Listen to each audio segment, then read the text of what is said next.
Back away, the gym owner muttered, his voice tight with panic as the circle tightened around the mat.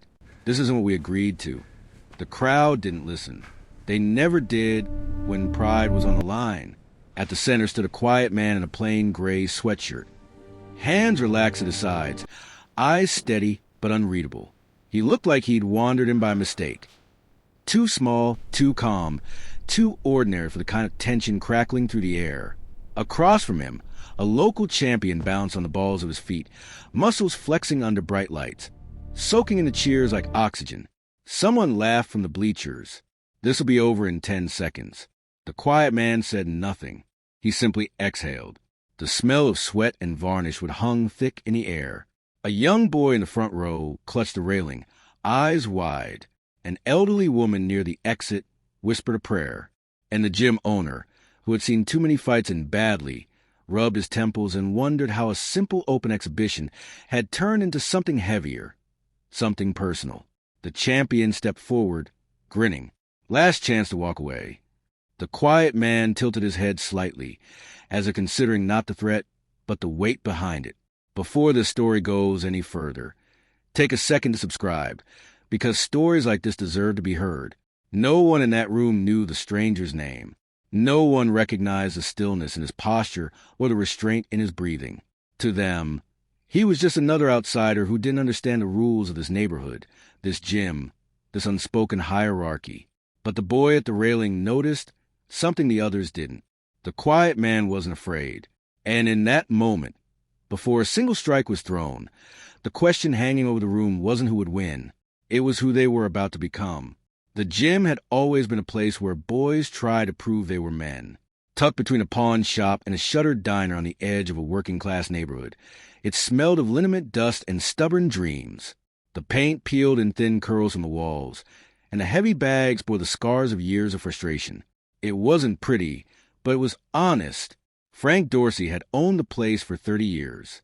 He'd seen champions come and go, seen tempers flare and friendships fracture. He believed in discipline and respect and in keeping egos at the door. But lately, those values felt like relics. The new crowd wanted spectacle. They came for knockouts, for viral moments, for the kind of raw dominance that drew clicks and bets. And at the center of it all was Eddie Kane, the local hero, undefeated in regional tournaments, built like a statue and hungry for recognition beyond the neighborhood. Eddie trained hard, no one could deny that. But somewhere along the way, the applause had become more important than the craft. That night's open exhibition was supposed to be simple. Sparring rounds, community turnout, a chance for younger fighters to learn. Instead, whispers spread when a stranger walked in. He signed the waiver without hesitation. No entourage, no bravado. Just a quiet nod when Frank asked if he had experience. A little, the man replied. Frank almost laughed. Everyone had a little experience, until they didn't. The stranger moved to a corner and began stretching with deliberate precision. No wasted motion, no nervous glances, just quiet preparation. Eddie noticed. Of course he did. "Who's the new guy?" he asked loudly, making sure the room heard. No one answered. The stranger didn't look up, and that, more than any insult, ignited something dangerous.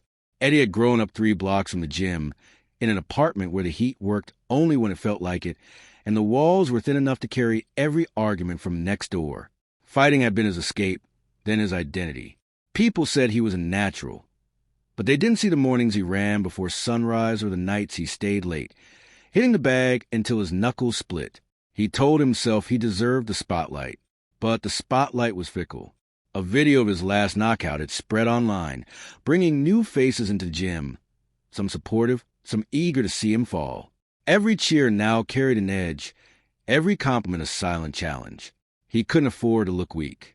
Not here, not in front of the kids who wore his name on cheap T-shirts. So when the stranger ignored him, it felt like disrespect. "Hey!" Eddie called out, stepping closer. "You planning to fight or just stretch all night?" The man finished tying his shoelaces before answering. "I go where I'm invited." A few people chuckled. Not loudly, but enough. Eddie's jaw tightened. "You're invited to leave." Frank intervened before it escalated. "It's an open exhibition.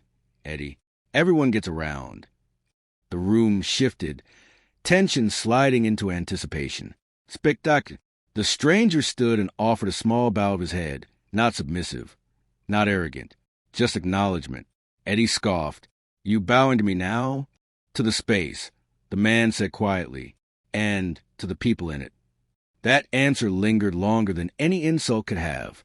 In the front row, the young boy, Marcus, felt something unfamiliar stir. He'd watched hundreds of rounds in this gym. He knew the rhythms, bravado, taunts, the inevitable clash. But this felt different, slower, heavier, like the fight had already begun, and no one had thrown a punch. Marcus had started coming to the gym after his older brother left for the military.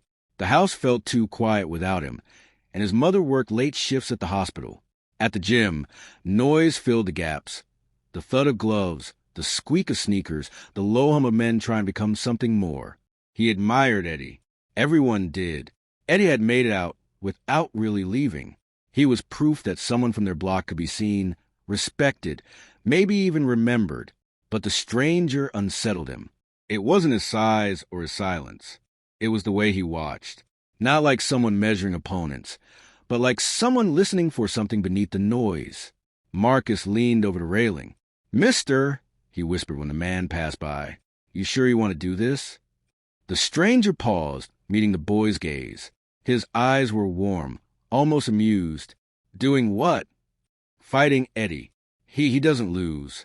The man considered this, then crouched so they were eye level. Losing is not always the worst thing that can happen. Marcus frowned. He didn't understand. Before he could ask more, the call for the next round echoed. Eddie was already in the ring, bouncing, shadowboxing for crowd. The stranger stepped through the ropes with quiet ease, as if crossing a threshold no one else could see. Frank raised a hand. Light contact. Exhibition rules. Eddie nodded without looking.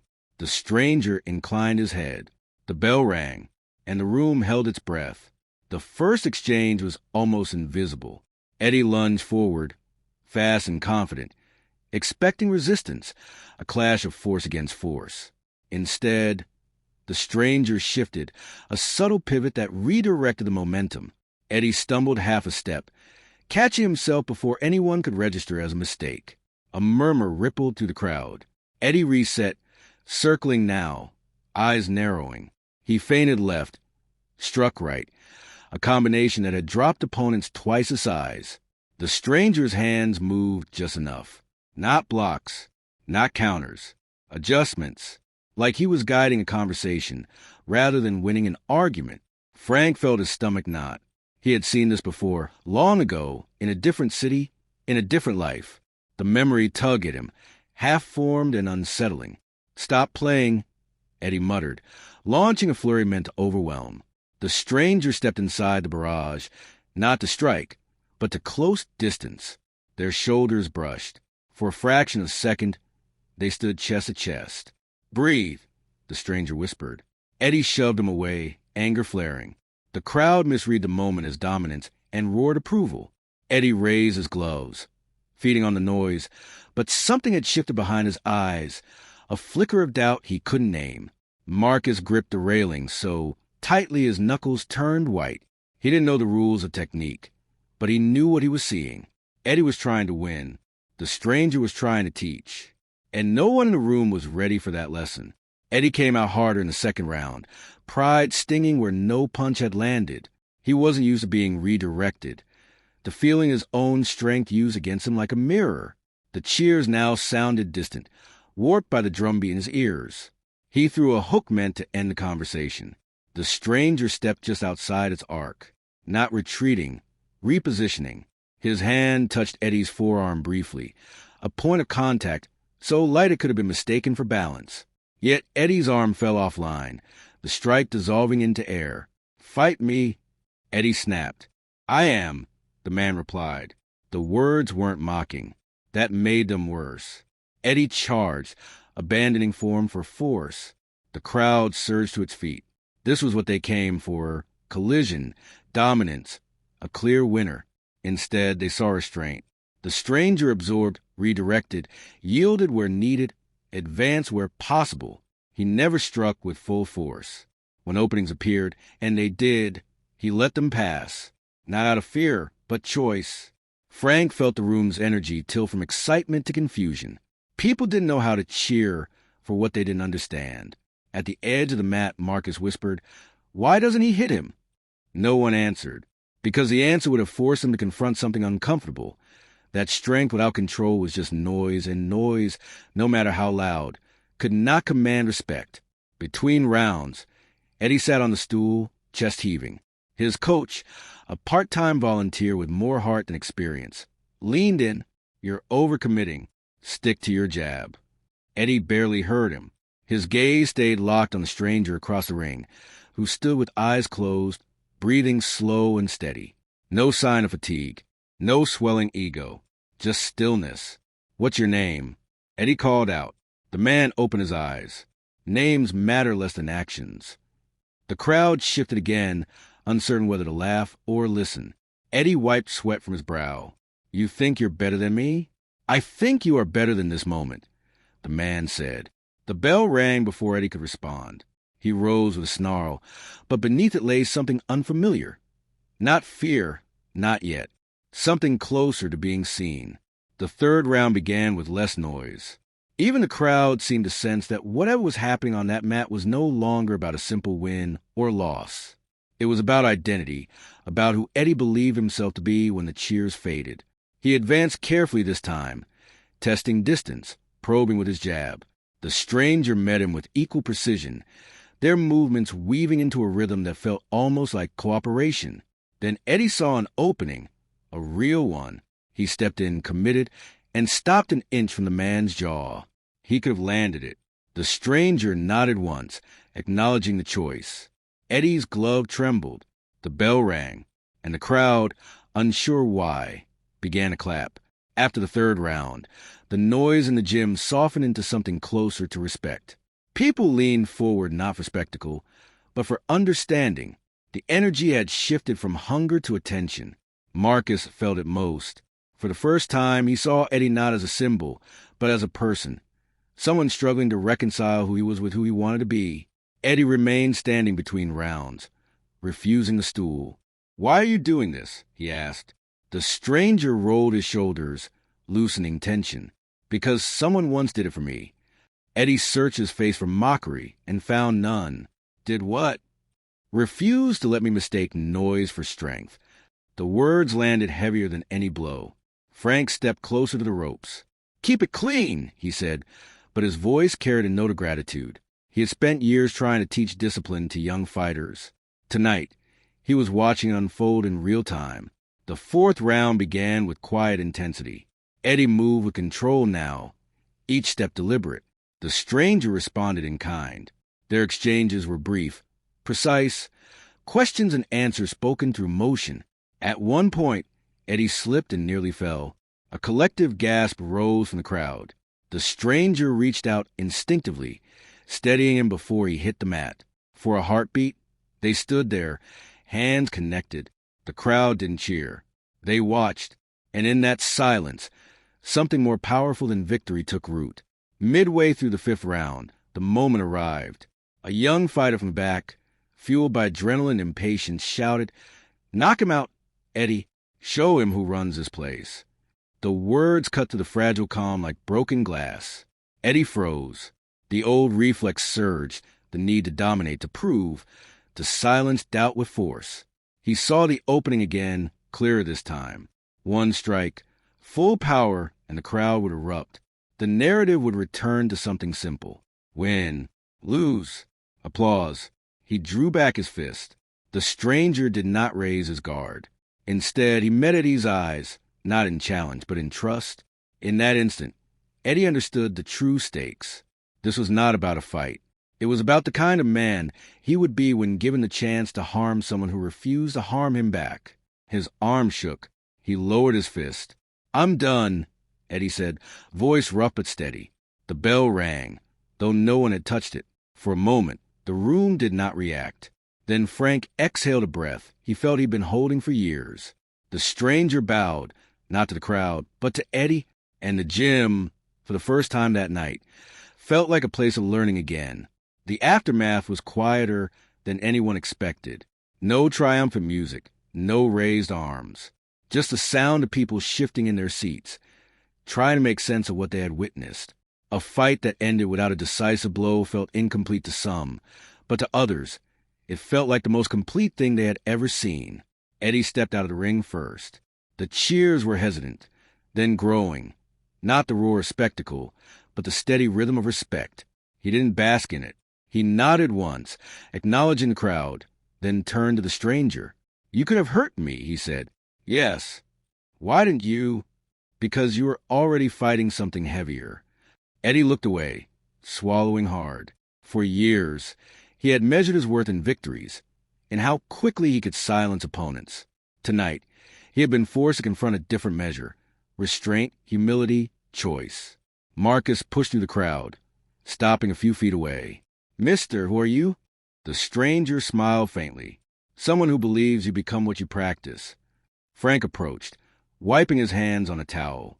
"You ever think about teaching?" The man considered the question, as if it carried more weight than any challenge. "Only if they're willing to learn." Frank gestured around the gym, to the fighters, the families, the young boy at the railing. "They are." The stranger nodded once.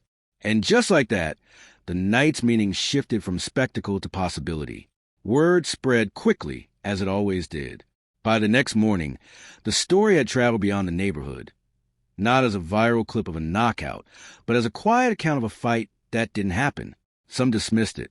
Others were intrigued. At the gym, attendance doubled, not for blood, but for instruction. People wanted to understand what they had seen. The calm, the control, the way conflict had dissolved without humiliation. The stranger arrived early, sweeping the floor before anyone else showed up. He asked for no payment, no recognition, only commitment.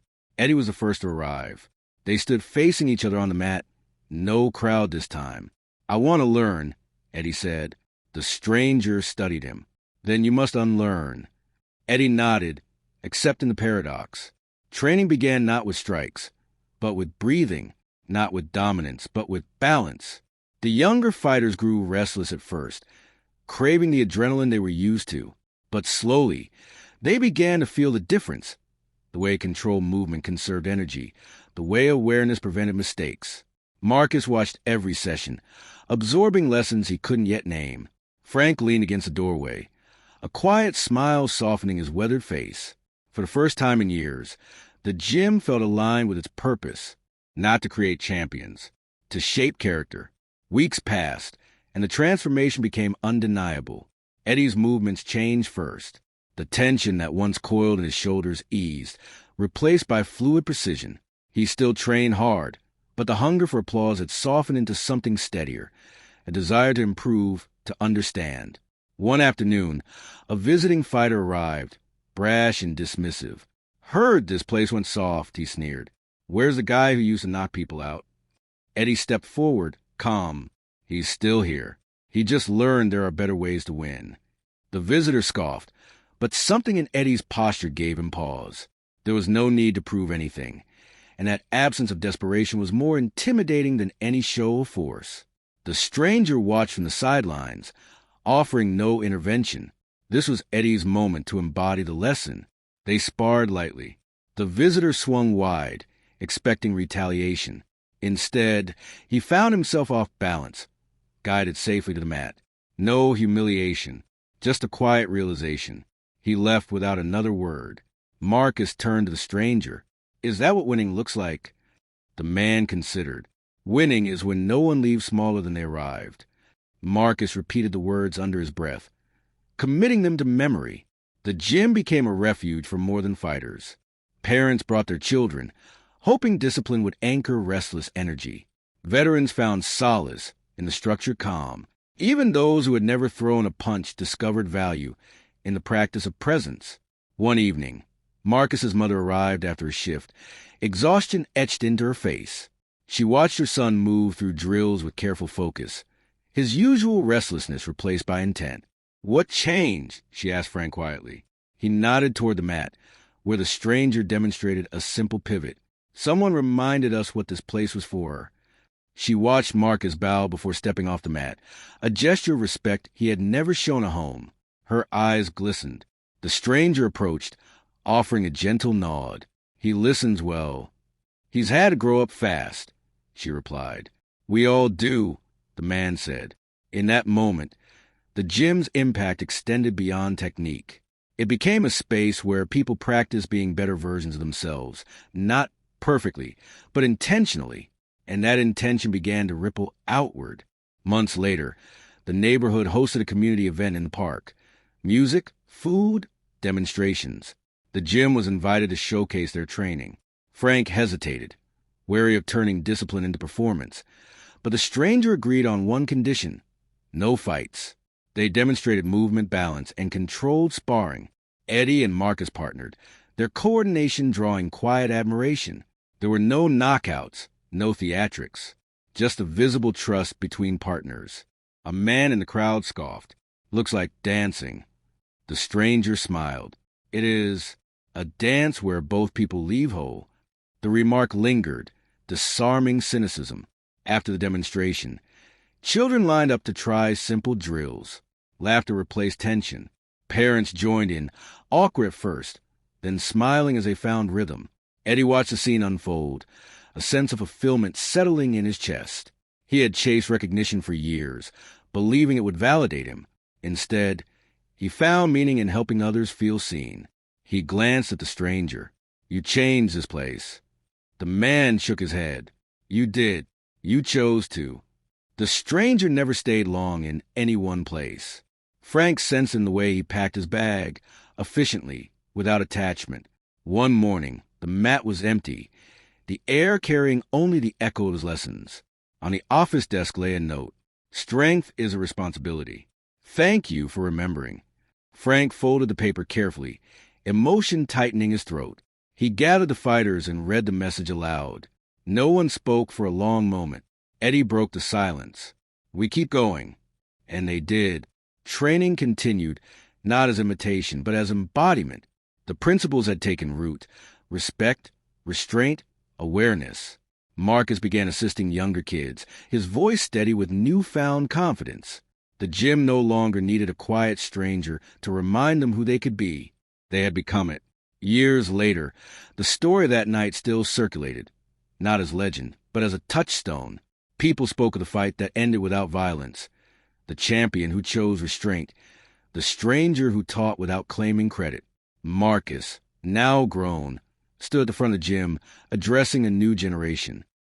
Don't come here to prove you're stronger than someone else, he said. You come here to prove you can control that strength. Eddie watched from the back, pride quiet and steady.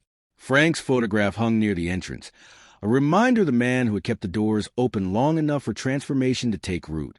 No one knew where the stranger had gone. Some said he traveled, teaching in small gyms and community centers. Others believed he simply returned to a life of anonymity. But his lesson remained. Strength without ego, victory without humiliation, courage without cruelty.